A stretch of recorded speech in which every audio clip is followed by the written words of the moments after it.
war never changes.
My God, what have you done?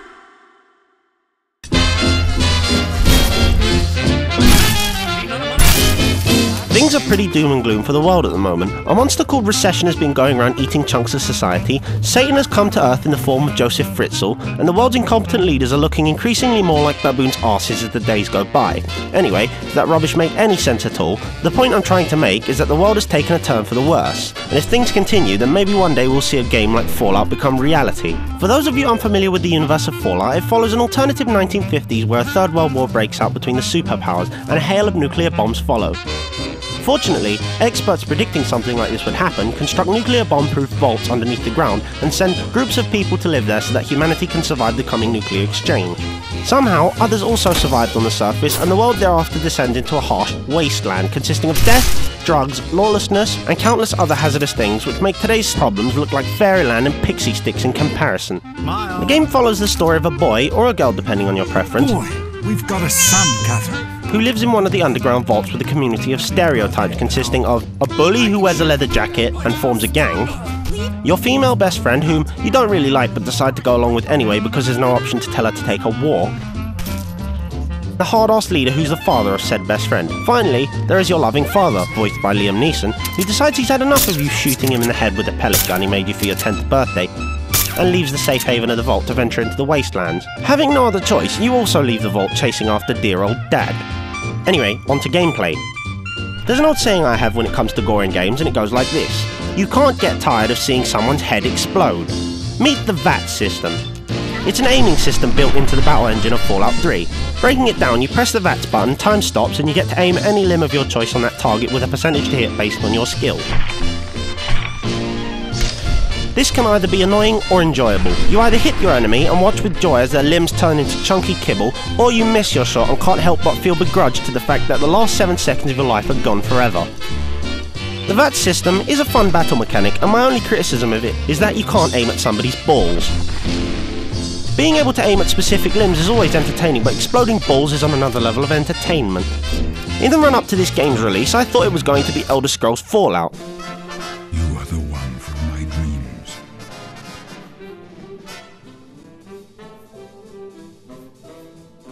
But luckily, the system they used in Elder Scrolls 4 Oblivion, with a few changes, actually works for Fallout 3. What idiot thought a first-person sword fighting game would be a good idea anyway? One of the most important changes they made to the game's engine is the skill system. In Oblivion, the skill system realistically didn't really make the game fun. Having no limits meant I could simply walk around being the ultimate master of every skill under the sun simply because I walked around hitting one button. The most memorable case of this was the acrobatics skill, where I simply jumped everywhere I went and I ended up having such a high skill I could jump a ridiculous 20 meters into the air. Like my character was snorting the crushed up remains of Michael Phelps and Linford Christie. The skill system in Fallout 3 has more limitations on it, the first of which is that you can only put your skills up when you level, which limits your killing speed somewhat, but has a fairly positive effect on the game as a whole, as you can't just run around being some multi-skilled nobody who came out of a hole in the ground and somehow became the best at everything in the space of a few days. The environment is supposedly one of Fallout 3's unique sell points, just like in Oblivion, but after walking around in it for 2 or 3 hours, it all starts to feel like you took a trip to the London dump and got lost. Don't get me wrong, it's not bad running around in a wasteland, but there isn't really anything spectacular about destroyed buildings and cars and rocks and weapons and houses and more rocks and destroyed cars and did I say rocks?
A noise! Hello? Someone there?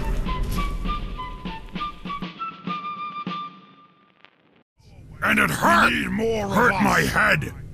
But I remember things. Too many. From before. Shut up! I think I knew a woman. Leave me alone. Or maybe all you do is I was a woman. Sure. It hurts! I'm going back to doing what I was doing.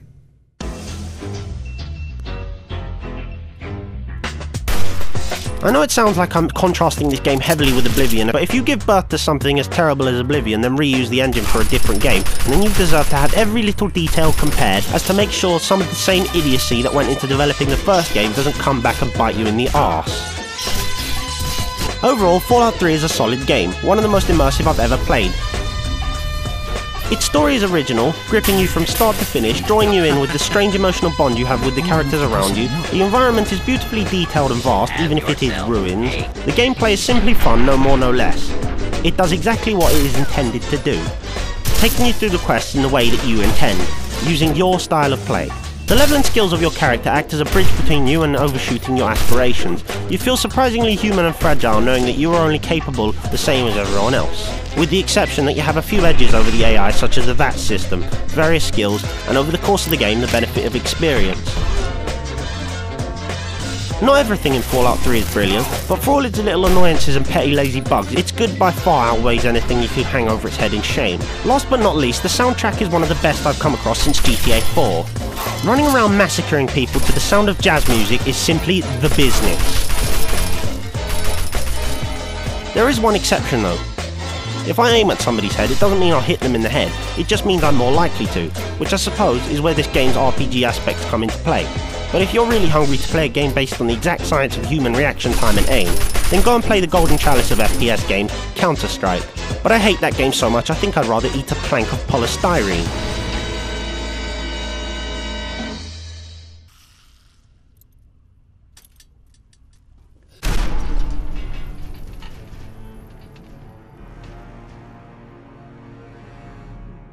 I'll eat your brain and drink your